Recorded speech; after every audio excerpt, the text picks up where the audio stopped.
ఈ యొక్క సమయంలో చదవబడినటువంటి లేఖన భాగాల నుంచి దేవుడు మన యొక్క బలమై ఉన్నాడు, మన రక్షణ దుర్గమై ఉన్నాడు, మనకు ఆయనే నిజమైనటువంటి ఆదరణ అయి ఉన్నాడు అనేటువంటి విషయాన్ని గురించి మనము ఆలోచించేద్దాము.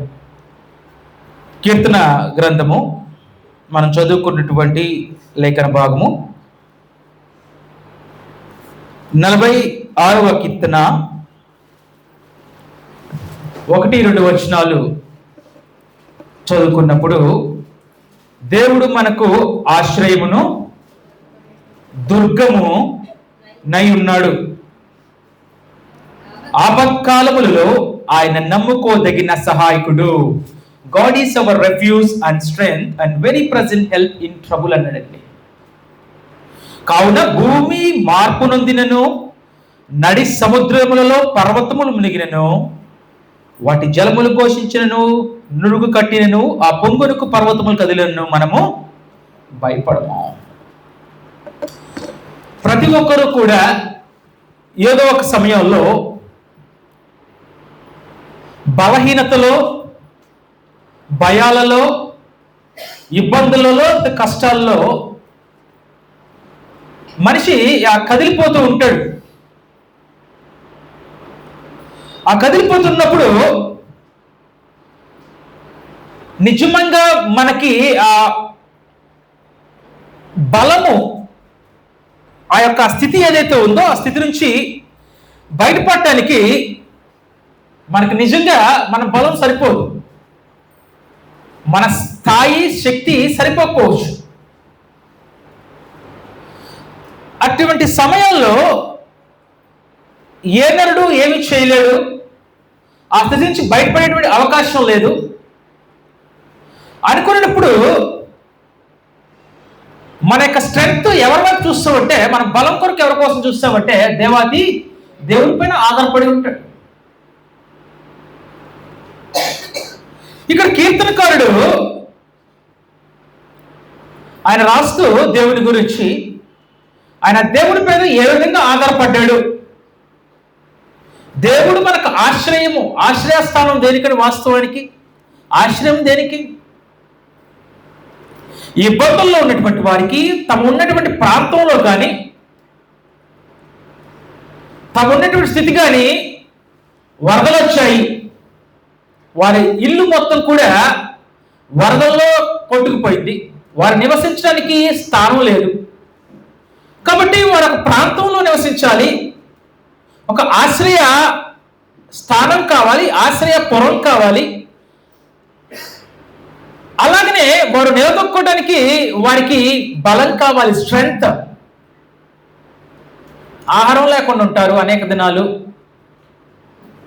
వరదల్లో ఉన్నటువంటి వారికి, లేకపోతే ఏదో ఆపదొచ్చినటువంటి వారికి ఏం కావాలంటే బలం కోసం ఎదురు చూస్తూ ఉంటారు, ఆహారం లేక కృషించిపోతూ ఉంటారు, లేకపోతే వారు నివసించడానికి ఆశ్రయం కావాల్సి వస్తే. అలాగనే ఆపద సమయాల్లో కావచ్చు, కష్ట సమయాల్లో కావచ్చు, ఇబ్బందుల్లో కావచ్చు, ఇరుకుల్లో కావచ్చు, ఎటువంటి సమయాల్లో అయినా క్రీస్తు ప్రభు సంఘము, క్రైస్తవులు ఎవరిని ఆనుకొని ఉండాలంటే, ఎవరిని ఆధారపడి ఉండవలసినటువంటి వారి కంటే దేవుడి పైన. ఎందుకంటే మన బలం మన నుంచి కాదు, కానీ it derives from the God అండి. మన నుంచి వచ్చేటువంటి బలం ఏదైతే ఉందో అది సమస్త సృష్టిని మాట చేత కలగజేసినటువంటి ఆ యొక్క దేవుడి నుంచి మనకు ఆ యొక్క బలం పొందుకునేటువంటి వారుగా ఉంటాం. అందుకే కీర్తనకారు తెలియచేస్తూ ఉన్నాడు, దేవుడు మనకు ఆశ్రయమును దుర్గమునై ఉన్నాడు, ఆపత్కాలములో ఆయన నమ్ముకోదగిన సహాయకుడు. ఎవరు ఏ నరుడు కూడా సహాయం చేయలేకపోవచ్చు, నమ్ముకున్నటువంటి వారు చేయి విడవచ్చు, అయినప్పటికి కూడా నమ్ముకోదగిన సహాయకుడు ఆయన ఉన్నాడు. నీ తల్లిదండ్రులు మర్చిపోవచ్చు, నీ అన్నదమ్ములు మర్చిపోవచ్చు, నువ్వు తోబుట్టులు మర్చిపోవచ్చు, వారు సహాయం చేయకుండా నీకు చెయ్యి విడవచ్చు. అయినప్పుడు కూడా ఎవరున్నారంటే దేవాది దేవుడు అన్నాడు, ఆపత్కాలంలో నువ్వు నమ్ముకోదగిన సహాయకుడు అనేటువంటి విషయాల గురించి మాట్లాడు. కాబట్టి భూమి మార్పు నొందినను, నడి సముద్రములలో పర్వతములు మునిగినను, అంటే ఎటువంటి పరిస్థితి రాని, భూకంపాలు రాని, ఎటువంటి అంటే తారుమారైపోయి పర్వతాలు మునిగిపోయినప్పటికి కూడా నోవహు గారి స్థితి ఏంటంటే పర్వతాలు కూడా మునిగిపోయాయి. పర్వతాలు మునిగిపోయినప్పటికీ కూడా వాటి జలములు ఘోషించినను, నురుగు కట్టెను, పొంగరికి పర్వతములు కదిలేను, మనము భయపడము. నిజంగా దేవుడి మీద నమ్ముకున్నటువంటి భక్తులు ఎవరైతే ఉన్నారో, ప్రభు సంఘం అయితే ఏదవుతూ ఉందో, వారి స్థితి పరిస్థితి ఎలా వచ్చినప్పటికి కూడా దేవుని మీద భారం ఆనుకున్నటువంటి వారు భయం లేకుండా నిశ్చింతగా ఉండటానికి అవకాశం ఉంది అనేటువంటి విషయాన్ని మనకి ఇక్కడ దేవుని యొక్క స్ట్రెంగ్త్ ఏంటో, దేవుడు మనకి పట్ల ఏమి చేయగలడో అనేటువంటి యొక్క విషయాన్ని గురించి ఇక్కడ మనకి మరి ఒకసారి ఇక్కడ కీర్తన గ్రంథం ద్వారా మనం బలపరచబడుతూ ఉన్నామండి. తర్వాతగా వాస్తవానికి లోకంలో చూసినట్లయితే మరి ఇలాంటి పరిస్థితి వచ్చింది, ఇలా కష్టకాలం వచ్చింది, ఇబ్బందులు వచ్చాయి. మరి కష్టాన్ని తప్పించుకోవడానికి మానవుడు సాధారణంగా ఏం చేస్తూ ఉంటాడంటే, ఇబ్బంది నుంచి, అసౌకర్యం నుంచి తప్పించుకోవడానికి man looks towards the pleasure అండి. అల్పకాలం సంతోషం కోసం ఈ అసౌకర్యం నుంచి తప్పించుకోవటానికి, ఇప్పుడు వచ్చినటువంటి ఇబ్బంది నుంచి తప్పించుకోవటానికి, అరే కష్టం వచ్చిందిరా నేను తాగడానికి వెళ్ళిపోతానరా,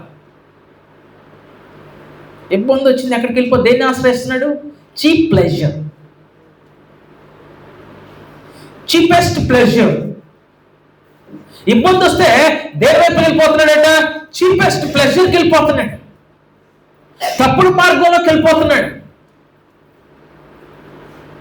కానీ ప్లెజర్ ఏదైతే ఉందో, దాని నుంచి వచ్చేటువంటి ఆ యొక్క సంతోషం ఏదైతే ఉందో, అది అల్పకాలము పాపభోగం.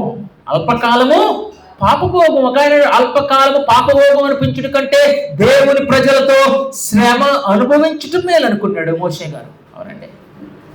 కానీ ఈ లోకంలో అనేక మంది ఏం చేస్తారు అంటే, ఇబ్బందులు ఇరుకులు వచ్చినప్పుడు అల్పకాలం పాపభోగం కొరకు, అల్పకాలం సంతోషం కొరకు ఈ యొక్క భోగాల వైపు తిరుగుతూ ఉంటారు. ఎందుకంటే తమను డిస్ట్రాక్ట్ చేసుకోవటానికి, తమను ఆ క్షణంలో దాని నుంచి మేము తప్పించబడాలి అనేటువంటి విషయంలో ఇటువైపు తిరుగుతూ ఉంటారు. పాప భోగాల వైపు తిరుగుతూ ఉంటారు, అల్పకాల ప్లెజర్ వైపు తిరుగుతూ ఉంటారు. లేకపోతే కొంతమంది ఈ సమయంలో ఎవరో వచ్చినటువంటి నచ్చిన స్నేహితులను ఆశ్రయిస్తారు, ఏదో ఇస్తారని, ఏదో చేస్తారు.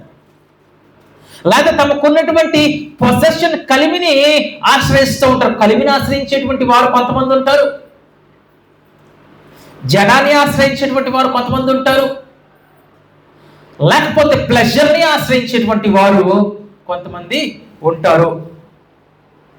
కానీ క్రైస్తవులు, క్రీస్తు ప్రభు సంఘము నిజంగా ఆదరణ కొరకు ఎవరి వైపు తిరుగుతారంటే ప్రభు వైపు తిరిగేటువంటి వారుగా ఉంటారు. నిజమైనటువంటి ఆదరణ మాకు ఎక్కడి నుంచి వస్తుందంటే, క్రీస్తు ప్రభు నుంచి, దేవాది దేవుడి నుంచి ఆ యొక్క ఆదరణ పొందుకునేటువంటి వారుగా ఉంటారు. కీర్తన గ్రంథంలో మనకు అనేకమైనటువంటి విషయాలు, ఎటువంటి సమయాల్లో వారు దేవుని పైన ఎటువంటి సమయమైనప్పటికీ కూడా సంతోషం వచ్చిన కీర్తనలు పాడారు. ఇబ్బంది వచ్చినప్పుడు అంటే సంతోషంలో దేవుని వైపు ఉన్నారు, ఇబ్బందుల్లో దేవుణ్ణి ఆశ్రయించి దేవుణ్ణి ఆనుకున్నటువంటి వారుగా, దేవుని పైన ఆధారపడినటువంటి వారుగా, నిజమైనటువంటి బలము వారికి నిలదొక్కుకోవడానికి ఎవరి నుంచి వచ్చిందంటే ఆ దేవత దేవుడి నుంచి వచ్చినట్లుగా. కాబట్టి స్థితి పరిస్థితి ఎలా వచ్చినప్పుడు కూడా ఆయన మీద ఆధారపడినటువంటి వారుగా ఉన్నట్లుగా మనకి కీర్తన గ్రంథంలో మనకు కనిపిస్తూ ఉంటుంది. దేవుడు మనకు ఆశ్రయమును దుర్గమునై ఉన్నాడు, ఆపత్కాలములలో ఆయన నమ్ముకోదగిన సహాయకుడు. కావున భూమిని మార్పు నొందినను, నడి సముద్రములో పర్వతములు మునిగినను, వాటి జలములు ఘోషించినను, నురుగు కట్టినను, ఆ పొంగునకు పర్వతములు కదినను, మనము భయపడము. మొదటిగా చూసినట్లయితే God is the source of our strength అండి. మన యొక్క బలానికి మూలం ఎవరు అంటే దేవుడు. మన బలానికి మూలం ఎవరు అంటే అది దేవుడు అనేటువంటి విషయాన్ని మనం జ్ఞాపకం చేసుకోవాలి. కీర్తన గ్రంథము 28వ కీర్తన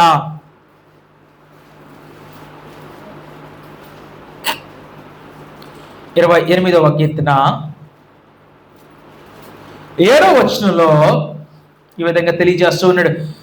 యెహోవా నా ఆశ్రయము, నా కేడము, నా హృదయము ఆయన యందు నమ్మిక ఉంచెను గనుక నాకు సహాయము కలిగిన. The lord is my strength and my shield and my heart trusted in him and I am helped అన్నాడండి. యెహోవా నా ఆశ్రయము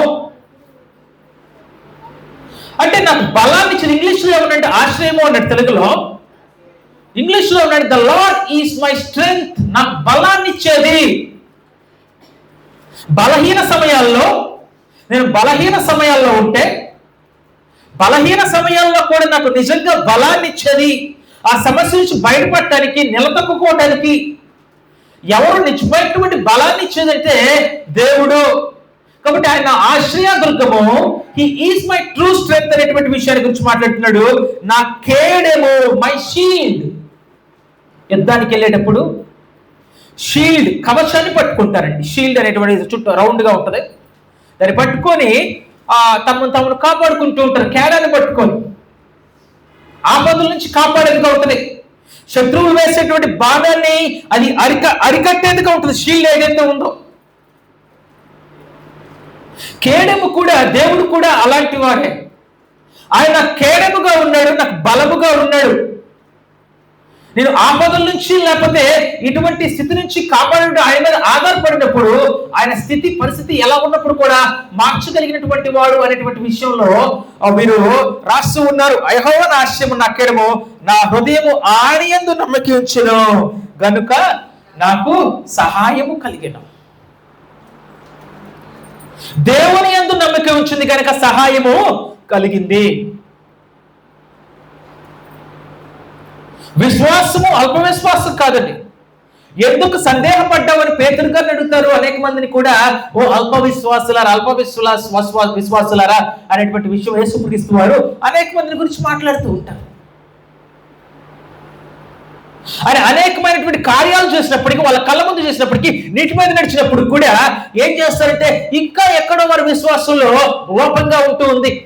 వారిని చూసి అల్ప విశ్వాసులారా అంటున్నారు. కాబట్టి నా కేడము, నా హృదయం అనేది నమ్మిక వచ్చింది కనుక నాకు సహాయము కలిగిన. కావున నా హృదయము ప్రహర్షించుచున్నది. మై హార్ట్ గ్రేట్లీ రిజాయిసెత్ అంటే ప్రహర్షించుచున్నది అంటే ఎంతగానో దేవుని యందు ఆనందిస్తుందండి. ఎందుకంటే సహాయం ఎవరి నుంచి కలుగుతుందంటే దేవాదేవుడి నుంచి కలుగుతుంది. ఆ దేవుడిని బట్టి నా హృదయం ఎంతగానో ఆనందపడితే, మనుషుల వైపు తిరిగాను లేకపోతే ఇంకెక్కడో ఎక్కడ సహాయం కొరకు చూసినప్పుడు కూడా ఈ ఫెయిల్డ్ అండి.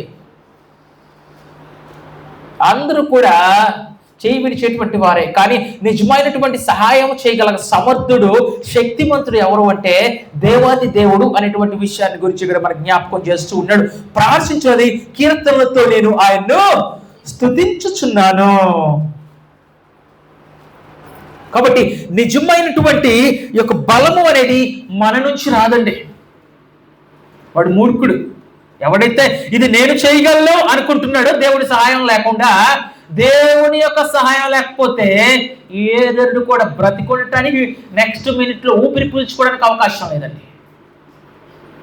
వాడు ఊపిరి పీల్చుకోవడానికి కూడా అవకాశం లేదు. నీకు కలిగి ఉన్న సమస్తం ఏదైతే ఉందో, నీకు జీవాన్ని, ఊపిరిని, సమస్తాన్ని, బ్రతికి ఉంటానికి కూడా సమస్తాన్ని అనుగ్రహించేది ఎవరంటే దేవుడు. కానీ మనిషి ఏం చేస్తున్నాడంటే ఆ దేవుడిని విడిచిపెట్టి తన మీద తను ఆధారపడటానికి ప్రయత్నం చేస్తూ ఉంటాడు. ఈ ఫూలిష్నెస్ అండి. ఎవరంటే వాడు మూర్ఖుడై ఉంటాడు. ఎందుకంటే దేవునికి, క్రీస్తు ప్రభువుకి వేరుగా ఉండి మీరేం చేయలేరు అంటాడు. యోహాను సువార్త 15వ అధ్యాయము 5వ వచనంలో క్రీస్తు ప్రభు వారు మాట్లాడుతూ ఉంటూ, యోహాను సువార్త 15వ అధ్యాయము 5వ వచనంలో, ద్రాక్షావల్లిని నేను, తీగలు మీరు, ఎవడు నా యందు నిలిచియుండునో, నేను ఎవని యందు నిలిచియుండునో వాడు బహుగా ఫలించును. నాకు వేరుగా ఉండి మీరు ఏమీయో చేయలేరు. నువ్వు ఫలించాలంటే, దేవుడు కోరుకున్నటువంటి స్థితిలో, స్థాయిలో నువ్వు ఉండాలంటే, నువ్వు అభివృద్ధి చెందాలి అంటే ఎవరి వల్ల కలుగుతుంది అంట? అది కేవలం దేవుని ద్వారా జరిగేటువంటి కార్యక్రమమే అండి. కలిగినవన్నీ కూడా ఎవరి ద్వారా కలిగినవంటే కేవలము మన బాహుబలం ద్వారా కాదు, మనిషిని యొక్క శక్తి ద్వారా కాదు. నేను చేశాను, నేను సంపాదించుకున్నాను, నేను కాదండి. ఎవరి ద్వారా? ఆ శక్తి నీకు ఎవరిచ్చారు? ఆ బలాన్ని నీకు ఎవరిచ్చారు? ఆ స్థితిని నీకు ఎవరిచ్చారు? ఆ వనరులు ఎవరు సమకూర్చారు? అంటే దేవాది దేవుడు మానవునికి సమకూర్చాడు. కానీ మానవుడు ఏం చేస్తూ ఉంటాడంటే ఆ దేవుణ్ణి మర్చిపోతూ ఉంటాడు.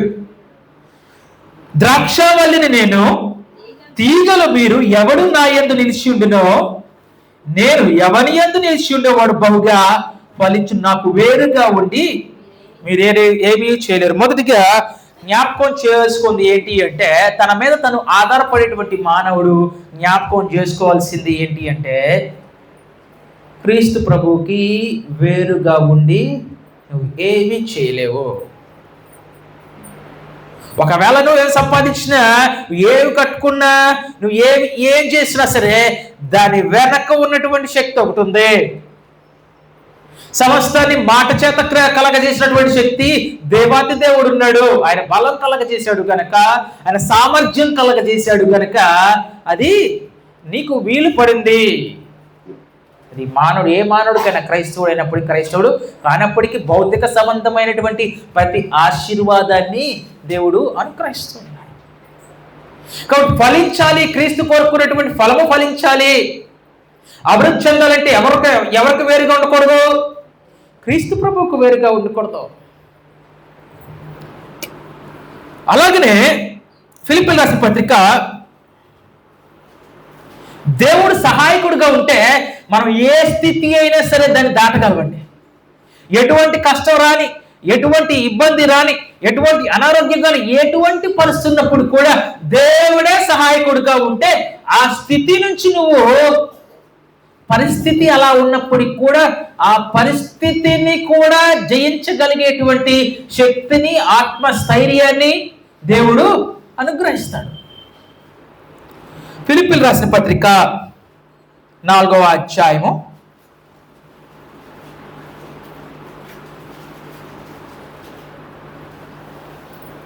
13వ వచనంలో, నన్ను బలపరచు వాని యందే నేను సమస్తమును చేయగలను. నేను అన్ని స్థితిలో ఉండటం ఎరుగుదును అని మాట్లాడుతూ పౌలు గారు, నన్ను బలపరచు వాని యందే నేను సమస్తమును చేయగలను. అంటే బలపరిచేటువంటి వాడు అక్కడ ఉన్నాడు. బలము నీ నుంచి వచ్చింది కాదు, లేక నీ తల్లిదండ్రులు నీకు ఇస్తే వచ్చేది కాదు. వాస్తవంగా పరిస్థితి అంటే ఈయన ఏ గురించి మాట్లాడుతున్నట్టే, నేను దీనస్థితిలో ఉంటా ఎరిగాను, సంపన్న స్థితిలో నేను ఎరుగుతూ ఉన్నాను. ప్రతి విషయంలోనూ, అన్ని కార్యంలో కడుపు నిండును, ఆకలి కొని ఉంటూ నాకు తెలుసు, సమృద్ధి ఏంటో నాకు తెలుసు, నాకు ఆకలి బాధ అంటే ఏంటో తెలుసు, ఆ పేదరికం అంటే ఏంటో తెలుసు, లేవంటే ఏంటో తెలుసు. అయినప్పుడు కూడా, ఏ స్థితిలో ఉన్నప్పుడు కూడా నన్ను బలపరచు అని అందే నేను సమస్తమును చేయగలను. అంటే ఆ స్థితి నుంచి నువ్వు బలపరిచేది ఎవరు అంటే దేవాతి దేవుడు.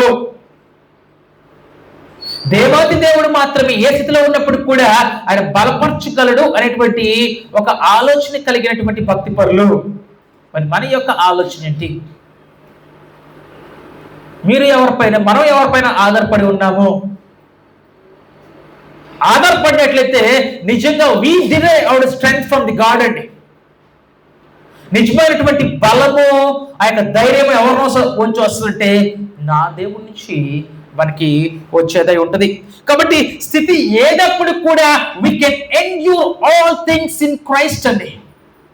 మన సమస్తమును కూడా క్రీస్తు ప్రభువులో మనం ఓర్చుకోగలము. క్రీస్తు ప్రభువును మనము జయించేటువంటి వారిగా మనం ఉంటాము. అలాగనే అప్పుడు ఏం జరుగుతుంది? దేవుని పైన ఆధారపడి ఉంటే నిజమైనటువంటి బలం ఏం చేస్తుందంటే మనలో ఇంకా విశ్వాసాన్ని పెంపొందించేదిగా ఉంటుంది, ఇంకా మరింతగా ప్రార్థనల ద్వారా మన మరింతగా బలపరిచేదిగా ఉంటుంది.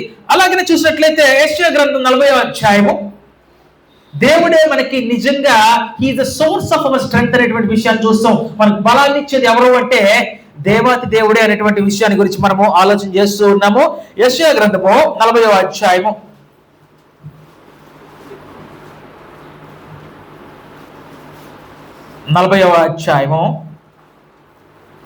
29వ వచనంలో ఏ విధంగా తెలియజేస్తున్నాడు? సొమ్మసిల్లిన వారికి బలమిచ్చువాడు ఆయనే అంటున్నాడండి.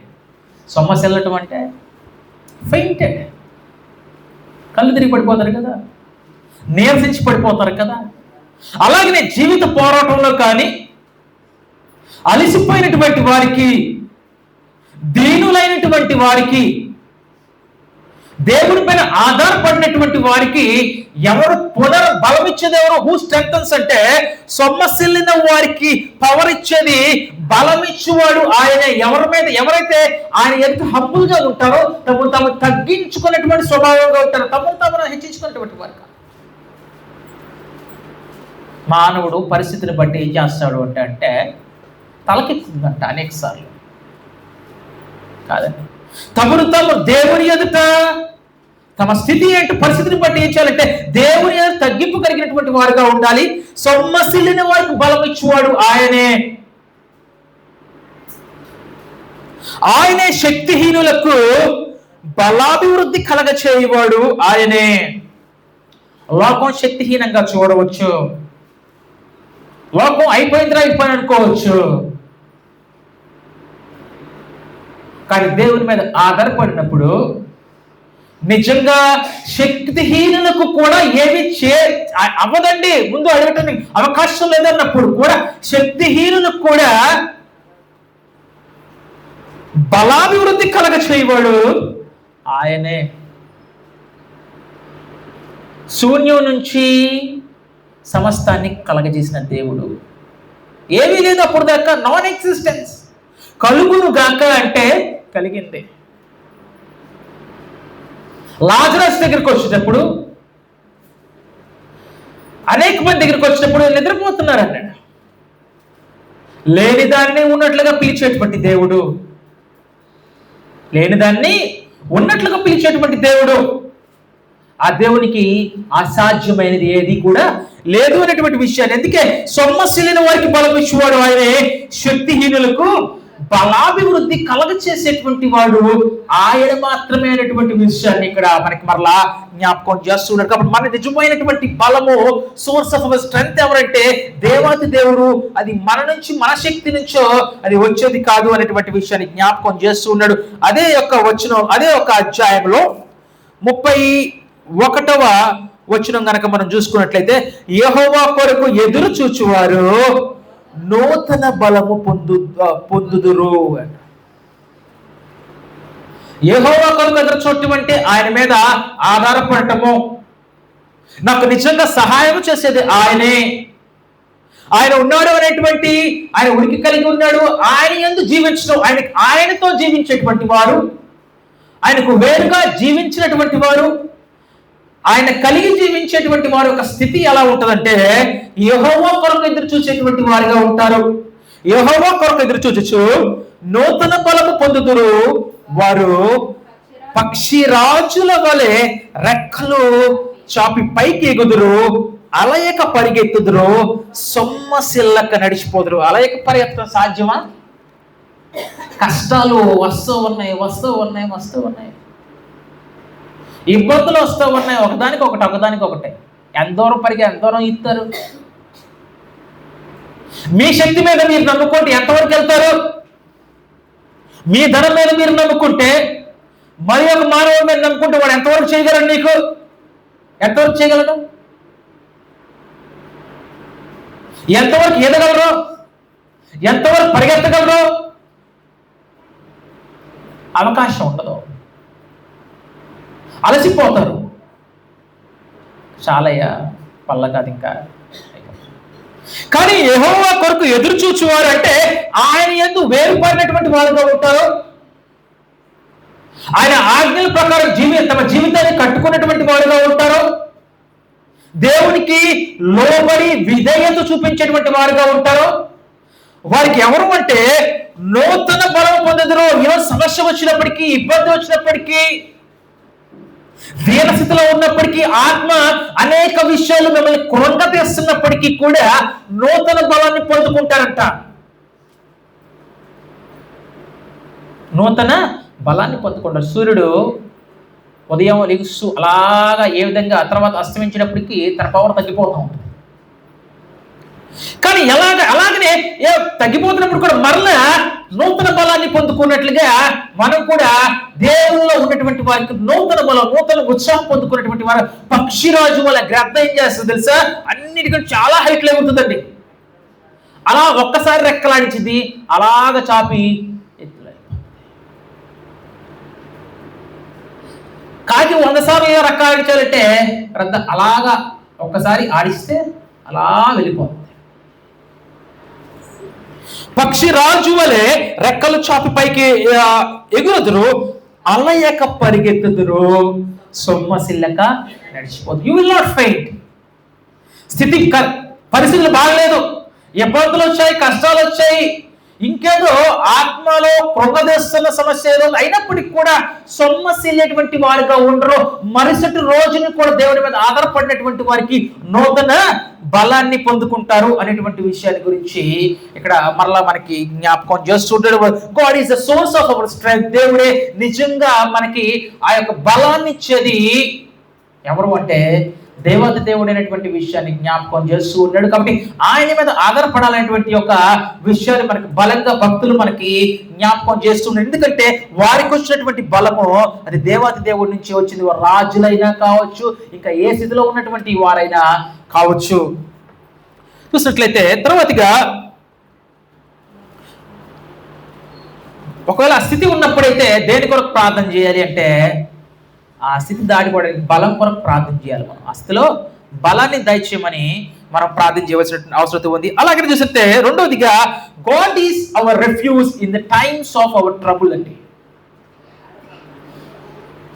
మనకి ఇబ్బందుల్లో నిజంగా మన యొక్క ఆశ్రయ దుర్గము ఎవరు అంటే దేవుడు అనేటువంటి విషయాన్ని గురించి మనం రెండవదిగా ఆలోచన చేస్తూ ఉంటాము. కీర్తనల గ్రంథం 18వ అధ్యాయము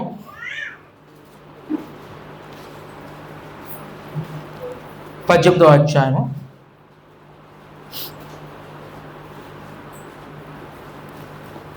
2వ వచనం మనం చూద్దామండి. యెహోవా నా శైలము, నా కోట అంటే the lord is my rock. శైలము అంటే రాక్ అన్నాడండి. తర్వాతగా నా కోట, మై ఫోర్ట్రెస్. కోట అంటే వాస్తవానిగా ఫోర్ట్రెస్ అన్నాడు. ఫోర్ట్రెస్ అంటే రాజులు ఒకప్పుడు కేవలము తమను తాము కాపాడుకోవడానికి ఎత్తైనటువంటి ప్రదేశాల్లో కోటలు కట్టేటువంటి వారు. ఎత్తైనటువంటి గోడలుండేవి, చాలా ఎత్తైనటువంటి కొండ ప్రదేశాల్లో కట్టేటువంటి వారు. ఎందుకంటే శత్రు సైన్యం నుంచి తమను కాపాడుకోవడానికి యుద్ధాలు దండెత్తి వచ్చినా సరే ఆ ఎత్తైనటువంటి ప్రాకారాల నుంచి వారు దాటుకొని రావటం, అంత ఎత్తెత్తి వచ్చి వారు యుద్ధం చేయటం కష్టమైపోతుంది. కోట అంటూ వాస్తవానికి యుద్ధాల నుంచి లేకపోతే అటువంటి పరిస్థితుల నుంచి వారికి కాపాడేదే ఉంటుంది. అలాగే దేవుడితో ఎందుకు పోలుస్తున్నాడంటే అటువంటి కోట ఎవరు అంటే అటువంటి స్థితి నుంచి, ఇబ్బందికరమైన పరిస్థితి నుంచి, శత్రువు నుంచి కాపాడేది ఎవరు అంటే దేవుడు అనేటువంటి విషయాన్ని గురించి కోటతో పోలుస్తున్నాడు. He is my rock and my fortress. ఆయనే నా యొక్క శైలము, నా యొక్క కోట ఉన్నాడు. తర్వాత నన్ను రక్షించువాడు నా కేడము. He is my deliverer. నన్ను విడిపించేది ఆయనే. ఏ స్థితిలో అయినా, పరిస్థితిలో అయినా అంటే విడిపిస్తూ ఉన్నాడు. రక్షించడం అంటే ఆ పరిస్థితిలో ఉన్నావు, కష్ట సమయాల్లో ఉన్నావు, ఆ స్థితిలో నుంచి కూడా నువ్వు విడిపించగలిగేటువంటి ఆయన, రక్షించగలిగేటువంటి ఆయన ఎవరో అంటే దేవాతి దేవుడు అనేటువంటి విషయాన్ని గురించి మాట్లాడుతున్నాడు. అలాగనే నా రక్షణ శృంగము, నా ఉన్నత దుర్గము. My deliverer, my God, my strength, in whom I trust. నా దేవుడు నేను ఆశ్రయించిన నా దుర్గము. The horn of my salvation and my high tower. చూస్తూ ఉన్నాం, వాస్తవం చూసాం. కష్ట సమయాల్లో, ఇబ్బంది సమయాల్లో చాలాసార్లు కూడా ఏం చేస్తూ ఉంటారంటే ఈ యొక్క మనం మొదట్లో మాట్లాడుకున్నాం, ఇబ్బంది వచ్చినప్పుడు మొదటిగా ఆశ్రయిస్తూ ఉంటారు. అవునండి, ఒకదాన్ని ఆశ్రయిస్తారు, ఎవరినో ఆశ్రయిస్తారు.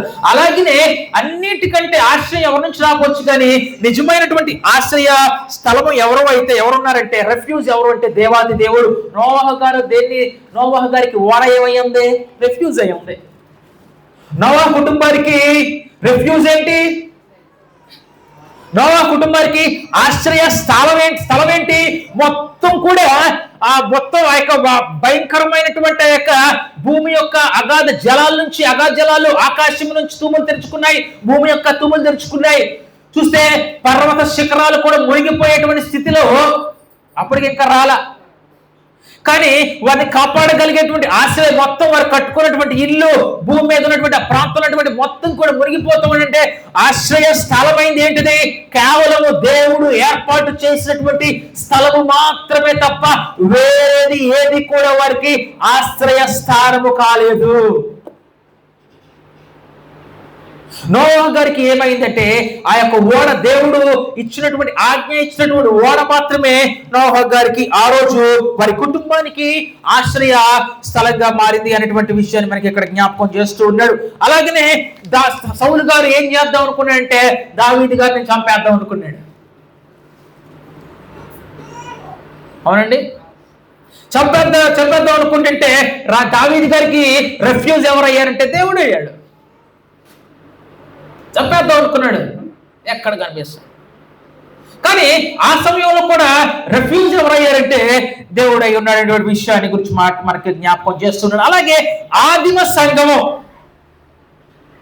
ప్రార్థనల ద్వారా వారు బలం పొందుకున్నారు, ప్రార్థనల ద్వారా ధైర్యం పొందుకున్నారు. వారికి హింసలు వచ్చాయి, ఇబ్బందులు వచ్చాయి, లోకం నుంచి హింసలు వచ్చాయి. సంఘం మీదకి ఏమొచ్చాయి? లోకం నుంచి హింసలు వచ్చాయి, ఇబ్బందులు వచ్చాయి. కానీ వారికి బలము, చెదిరిపోయినటువంటి వారు అనేక చోట్ల సువార్త ప్రకటించారు. చెదిరిపోయారు, అక్కడ చెల్లిపోయారు హింస వస్తే. కానీ వేరే ప్రాంతానికి వెళ్ళి వాళ్ళు ఏం చేస్తూ ఉన్నారు? సువార్తను ప్రకటిస్తూ ఉన్నారు. ఆ సమయంలో ఆ ధైర్యం ఎక్కడి నుంచి వచ్చింది, బలం ఎక్కడి నుంచి వచ్చింది అంటే ప్రార్థన ద్వారా వారు ఆ యొక్క ధైర్యాన్ని పొందుకున్నారు. అపోస్తలుల కార్యాలు 4వ అధ్యాయము,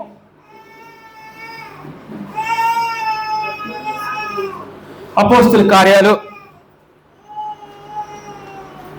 4వ అధ్యాయము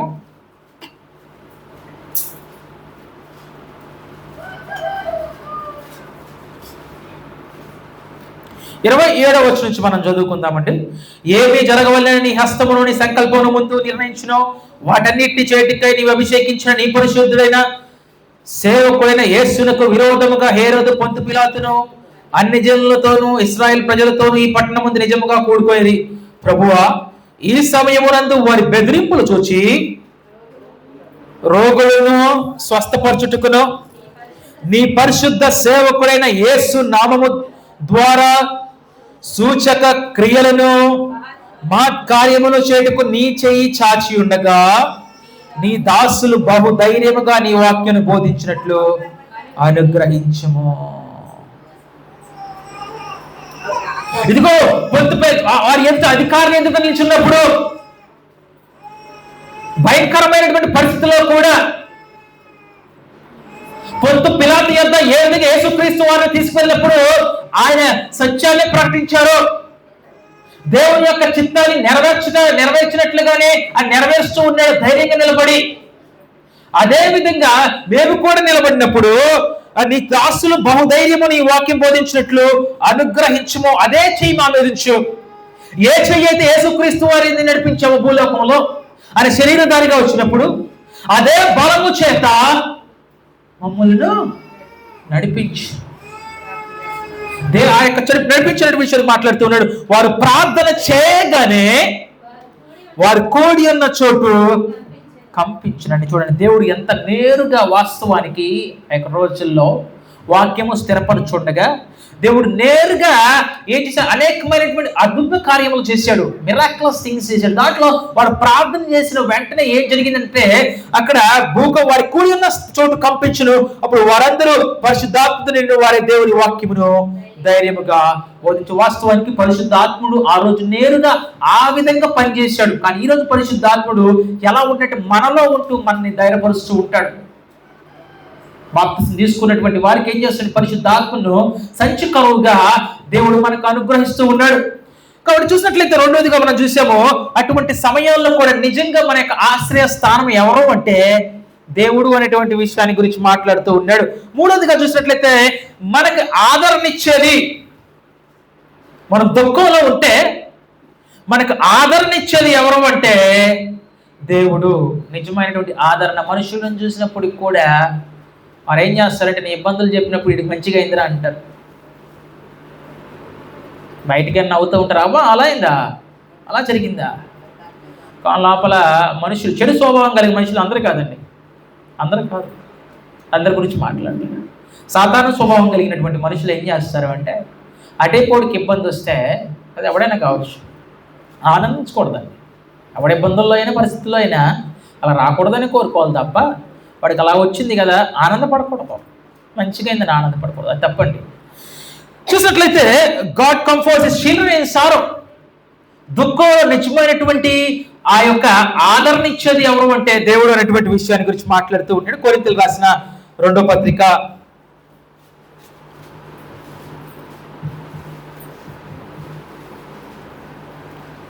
1వ అధ్యాయము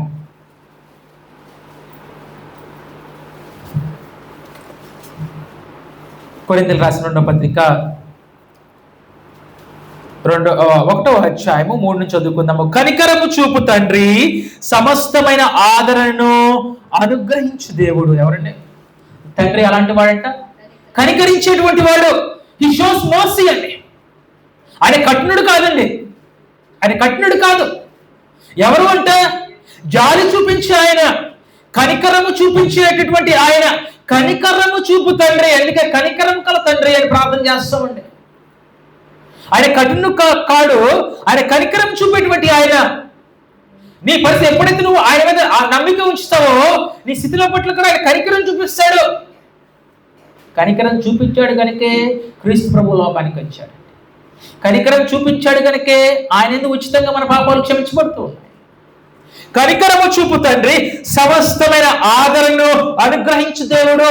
ఏ స్థితిలో ఉన్నప్పుడు కూడా నీకు ఆదరణ ఇస్తాడు. దుఃఖంలో ఉన్నప్పుడు నీకు ఎవరు వస్తాడంటే సోర్స్ ఆఫ్ అవసరం. దేవుడు వాక్యం చదువుకున్నప్పుడే వస్తుంది మనకి.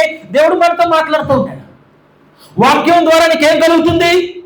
ఆదరణ కలుగుతుంది. కీర్తన గ్రంథం చదువుతావు, అనేకమైనటువంటి ఆదరణకరమైనటువంటి మాటలు మన భక్తులు పనులు పలికినటువంటి మాటలు దేవుడు గ్రంథంలో పొందుపరిచాడు. ఏం కలుగుతుందంటే ఆదరణ కలుగుతుంది మనకి. ఆదరణకర్త, ఆదరణ అనుగ్రహించు దేవుడు మన ప్రభువైన యేసుక్రీస్తు తండ్రి అయిన దేవుడు స్తుతింపబడును గాక. దేవుడు మిమ్మల్ని ఏ ఆదరణతో ఆదరించున్నాడు? సంఘాన్ని దేవుడు నిజంగా కష్టాల్లో ఇబ్బందులు ఉన్నటువంటి వారిని దేవుడు ఏ విధంగా ఆదరిస్తున్నాడు? వాక్యం ద్వారా ఆదరిస్తున్నాడు. ఇలా దేవుడు ఎలా ఆదరిస్తున్నాడు అంటే ఆయన వాక్యం చదువుతుంటే మనకి మరింతగా బలం వస్తూ ఉంటుంది. ఇబ్బంది వచ్చినప్పుడు, కష్టం వచ్చినప్పుడు ఆయన వాక్యం ఏం చేస్తాడంటే ఇదిగో నేను నీకు తోడుగా ఉండేటువంటి ధైర్యాన్ని ఇస్తాడు. ఇదిగో నేను నీకు సహాయకుడు గురు, నేను నీకు దుర్గమునై ఉన్నాను అనేటువంటి అనేకమైనటువంటి ఆ యొక్క బలపరిచేటువంటి మాటలు మనకి ఏం కనిపిస్తాయి అంటే దేవుని యొక్క లేఖనంలో మనని దేవుడు బలపరుస్తూ ఉంటాడు. జీవము కలిగినటువంటి వాక్యం అన్నాడు. దాంట్లో ఏముందంటే దాంట్లో శక్తి ఉంది. వాక్యంలో ఏముందంటే శక్తి ఉంది అనేటువంటి విషయాన్ని గురించి మనకి దేవుని యొక్క గ్రంథం మనకు తెలియజేస్తుంది. దేవుడు మిమ్మల్ని ఏ ఆదరణతో ఆదరించున్నాడో ఆ ఆదరణతో ఎట్టి శ్రమల్లో ఉన్న వారినైనా ఆదరించుటకంట. అంటే ఎట్టి శ్రమల్లో అయినా, ఏ శ్రమలో అయినా ఉండని, నువ్వు ఏ ఇబ్బందుల్లో అయినా ఉండని, కానీ దేవుని యొక్క వాక్యము నేను ఆదరించుకోవడం. దేవుని మీద ఆధారపడినప్పుడు చిరాకుల్లో ఉన్నాయి, ఇబ్బందుల్లో ఉన్నాయి, కానీ I'm the source of true peace అంటాడండి. నేనే శాంతినిచ్చేది. నిజంగా ఎవరు అంటే లోకం మొత్తం అలా కల్లోలం చేయొచ్చు. నేను సమస్యలు చుట్టూ సుడిగండలై నిన్ను చుట్టూ ఉండొచ్చు. అయినప్పుడు కూడా దేవుని యొక్క వాక్యం నీకు మనకేమేస్తుందంటే ఆదరణ చూపిస్తుంది. ఆయన మాటలు మనకేం చూపిస్తే, వాక్యం చదువుకున్నప్పుడు ఏం చూపిస్తుంది? ఆదరణ కలగజేస్తుంది. నేను ఉన్నాను, మనకు ఎవరు విడిచిపెట్టినా, ఎవరి నుంచి రాకపోయినా నేను ఉన్నాను అనేటువంటి గొప్ప భరోసాని ఎవరిస్తున్నాడంటే దేవుడు మనకి ఇస్తూ ఉన్నాడు. కాబట్టి ఎట్టి ఆదరణతో ఎట్టి శ్రమల్లో ఉన్నవారైనా ఆదరించుకో శక్తి గలవారు మగినట్లు ఆయన మా శ్రమ అంతట్లు మమ్మను ఆదరించారు. వీరు కూడా వేరే వాళ్ళని ఆదరించడానికి, వీరి ద్వారా కూడా దేవుని యొక్క మాటల ద్వారా ఇతరులను ఆదరణ చేస్తూ ఉంటారు. ఎలా ఆదరిస్తాం?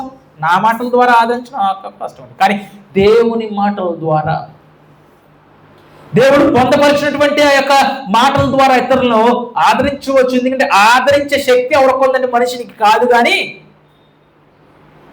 దేవుని యొక్క మాటల ద్వారా ఆ యొక్క శక్తి వారికి కలుగుతూ ఉంది అనేటువంటి విషయాన్ని మనకి ఇక్కడ జ్ఞాపకం చేస్తూ ఉన్నాడు. కాబట్టి దేవుడు ఆయన యొక్క వాక్యం ద్వారా, ఆయన యొక్క పరిశుద్ధాత్మని ద్వారా, ఆయన యొక్క ప్రజల ద్వారా మనకి ఆదరణ కలుగుతూ ఉంది. చూసినట్లయితే రోమీయులకు రాసిన పత్రిక 15వ అధ్యాయము 4వ వచనంలో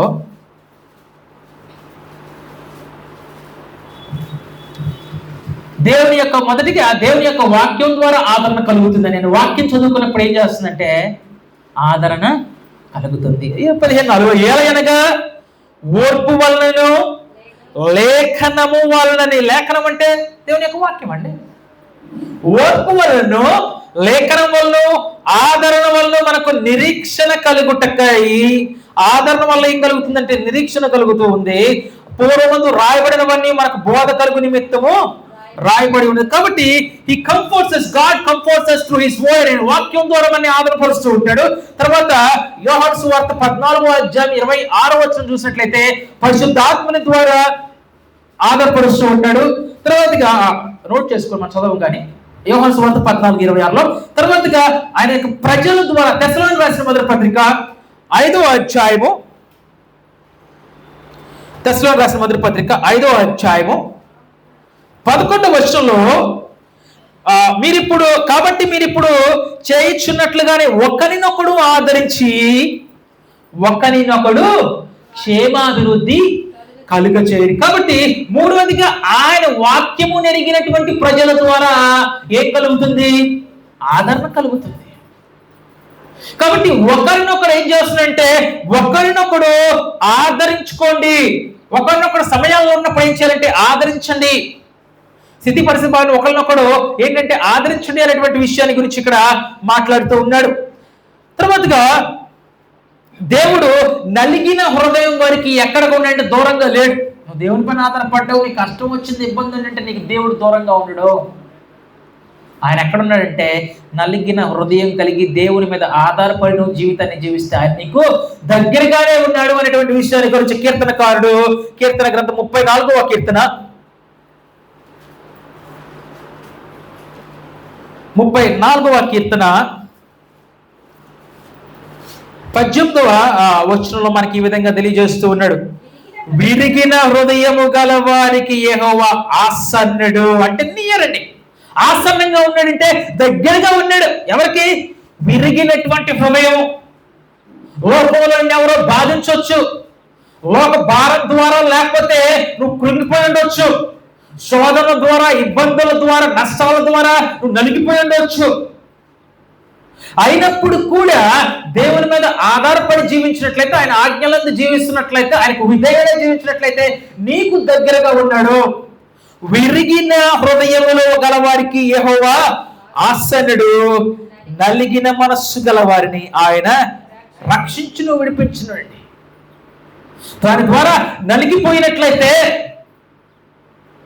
పరుగులను అలసిపోయినట్లయితే ఆయనను రక్షించేటువంటి వాడిగా ఉన్నాడు, విడిపించేటువంటి వాడిగా ఉన్నాడు అనేటువంటి విషయం ద్వారా మరలా మనకి నిజంగా మన సోర్స్ ఆఫ్ అవర్ కంఫర్ట్ ఎవరు అంటే దేవుడు. మన ఆదరణ ఇచ్చేది ఆ యొక్క దుఃఖ పరిస్థితిలో దేవుడు అనేటువంటి విషయాన్ని గురించి మనకి మాట్లాడుతూ ఉన్నాడు. చివరిగా చూసుకున్నట్లయితే కొరింథీయులకు రాసిన 2వ పత్రిక 4వదిగా మన యొక్క బలహీనత యందే మనం బలపరచబడుతున్నామండి. God strength is made perfect in our weakness.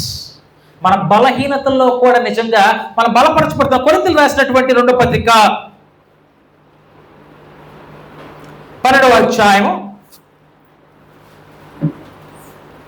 9వ వచనంలో 8వ వచనం చదువుదామండి. వాస్తవానికి అపోస్తలుడైనటువంటి పౌలు గారు ఆయన ఎంతో గొప్ప అపోస్తలుడు. ఆయన యొక్క చేతి రుమాలు తగిలినప్పటికీ, ఆయన అంగీ తగిలినప్పటికీ ఎంతోమంది బాగుపడ్డారు, ఎంతోమంది స్వస్థపరచబడ్డారు. కానీ ఆయన శరీరంలో ఒక ముళ్ళు ఉందంట. ఆ ముళ్ళు ఎంతగానో అతను బాధిస్తుందంట. ఆయన కూడా బాధపడుతున్నారా? ఆయన బాధపడుతున్నాడు. మరి ఎంతో మంది బాగుపరచబడినటువంటి బాగు చేసినటువంటి ఆయన ప్రార్థన ద్వారా బాగు చేసినటువంటి ఆయనకే శరీరంలో ముళ్ళు ఉంది. దాని చేత ఆయన బాధపడుతున్నాడు. మరి అనేక మందిని బాగు చేస్తున్నాడు. కానీ ఆయన చూసినట్లయితే ఏముంది? ఆయనలో దాని చేత బాధపడుతూ ఉంటుంటే దాని కొరకు ఏం చేశాడు అంటే 8వ వచనం నుంచి 7వ వచనం చదువుదాము. నాకు కలిగిన ప్రత్యక్షతలు బహు విశేషముగా ఉన్నందున నేను అత్యధికముగా హెచ్చిపోకుండా నిమిత్తము నాకు శరీరములో ఒక ముళ్ళు అంటున్నాడండి. దేవుడు ఆయన ఇచ్చినటువంటి స్థాయిలో ఒకవేళ అతన్ని రెచ్చిపోయి పడిపోతాడేమో అని చెప్పేసి ఏదో ఒక ఇబ్బంది ఇచ్చాడు. అది ఎలా ఉందంటే ఆయనకి వాస్తవానికి ముళ్ళే. కానీ ఏం చేస్తుంటే ఒక ముళ్ళు శరీరంలో ఒక ముళ్ళు నేను అత్యధికంగా హెచ్చిపోకుండా నిమిత్తం నన్ను నలగొట్టేందుకు సాతాను యొక్క దూతగా వచ్చిపడిను. అంటే ఇతను అది ఎందుకు వచ్చిపోయిందంటే నేను జ్ఞాపకం చేస్తాను, గురయ్యాను మనిషి, నువ్వు కూడా మనిషిని జాగ్రత్త. నీకు ఎంత ఉన్నప్పటికీ, నీకు ఎంత చేసేటువంటి శక్తి ఉన్నప్పుడు కూడా నీవు కూడా దేవుని కింద ఉన్నావు. నీవు కూడా శరీర మనుష్యుడివే, రక్త మాంసములైనటువంటి వ్యక్తివే అనేటువంటి జ్ఞాపకం చేస్తూ అది ఆయన ఎవరుకున్నాడు? ఇది నాకు మంచిదే అనుకున్నాడు. ఆయన ఎంతమంది చేత నాకు తీలేవా అనలేదండి. దేవుడి మీద తిరిగిపోయి ఇది నాకు మంచిదే. దేవుడు తీసాడా? దేవుడికి శుద్ధి. తీపోయినా దేవునికి శుద్ధులు అనుకున్నాడు. కానీ దాని నుంచి ఏమొస్తుంది? ఆయన బలం పొందుకుంటూ ఉన్నాడు. అది నా ఎదురు నుండి తొలగిపోవాలని దాని విషయమే ముమ్మారు ప్రభువును వేడుకుంటుని, ముమ్మారు కూడా దేవుణ్ణి వేడుకున్నాడంటే నా ఎదురు తొలగిపోవాలయ్యా అని వేడుకున్నప్పటికీ కూడా అందుకు దేవుడి నుంచి వచ్చినటువంటి ఆన్సర్ ఏంటో తెలుసా? దేవుడి నుంచి వచ్చినటువంటి ఆన్సర్ ఏంటి అంటే, అందుకు నా కృప నీకు చాలును, my grace is sufficient for thee. నా కృప నీకు చాలు. ఆ కృప ఏం చేస్తుందంటే, నీకు కష్టం ఉన్నప్పటికీ, నీకు ఇబ్బంది ఉన్నప్పటికీ, నిన్ను నలగొట్టేటువంటి శ్రమ ఉన్నప్పటికీ కూడా ఏం చేస్తుందంటే నిన్ను దాన్ని ఎదుర్కొనేటువంటి నూతన బలం పొందుకునేటువంటి శక్తిని ఇస్తుందండి. కృంగిపోకుండా, కృంగదీయకుండా, దాన్ని బట్టి నీ కుటుంబం కృంగిపోకుండా ఏం చేస్తుందంటే నీకు నూతన బలాన్ని, అలసిపోకుండా పరిగెత్తేటువంటి ఆ యొక్క శక్తిని, ఫెయింట్ అయిపోకుండా నిలబడేటువంటి ఆ యొక్క శక్తిని ఎవరు అనుగ్రహిస్తున్నాడంటే దేవుడు అనుగ్రహిస్తున్నాడు. కాబట్టి నా కృప నీకు చాలును, బలహీనత యందు నా శక్తి పరిపూర్ణమగుచున్నది. బలహీనతలోనే నాకు శక్తి ఉంది, కానీ అది ఏమవుతుందంట? పరిపూర్ణమగుచున్నది. ఆయన నాతో చెప్పెను, కాగా క్రీస్తు శక్తి నా మీద నిలిచి ఉండే నిమిత్తము విశేషముగా నా బలహీనత యందు బహు సంతోషముగా అతిశయపడుతున్నాడు. బలహీనత యందు సంతోషం ఎలా కలుగుతుంది తెలుసండి? క్రీస్తు ప్రభువునందు ఉన్నప్పుడు, అది నూతన బలం వస్తున్నప్పుడు, నువ్వు యొక్క స్థితి ఎలా ఉన్నప్పటికీ, పరిస్థితి ఎలా ఉన్నప్పటికీ కూడా నువ్వు దేవుని యందు ఆనందించడానికి అవకాశం ఉంటుంది. ఆయన చేసినటువంటి మేలును చూస్తావు, ఆయన దాటించినటువంటి అనేకమైనటువంటి పరిస్థితులను చూస్తావు. అనే శక్తి ఏంటో మనకి దేవుని యొక్క గ్రంథంలో మనకి కనిపిస్తూ ఉంటుంది. కాబట్టి చూసినట్లయితే చివరిగా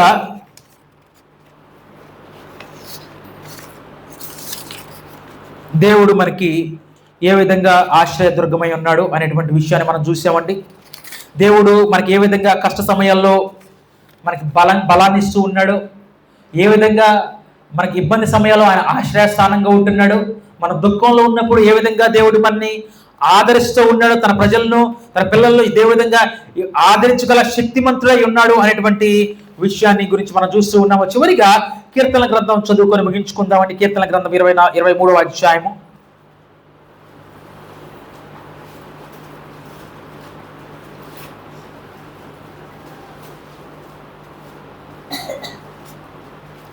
కీర్తన గ్రంథము 23వ అధ్యాయము 4వ చదువుకుందాము.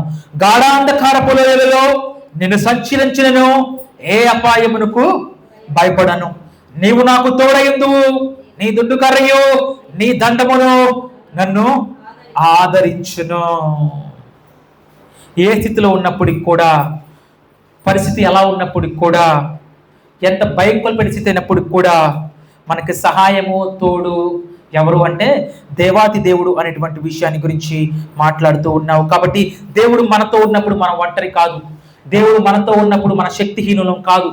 దేవుడు మనతో ఉన్నప్పుడు మనము శాంతి లేనటువంటి వారం కాదు. దేవుడు మనకుంటే శక్తి ఉంటుంది, దేవుడు మనకుంటే ఆ యొక్క శాంతి ఉంటుంది. దేవుడు మనకుంటే మనం ఉంటే మనము ఒంటరివి కాదు అనేటువంటి విషయం మనకి ఆ దేవుని యొక్క గ్రంథము, దేవుని యొక్క లేఖనాలు మనకి జ్ఞాపకం చేస్తూ ఉన్నాయి. కాబట్టి ఇంకా ఎవరో దేవుని యొక్క శక్తి, దేవుడు క్రీస్తు ప్రభువుకు వెలుపల ఉన్నారు.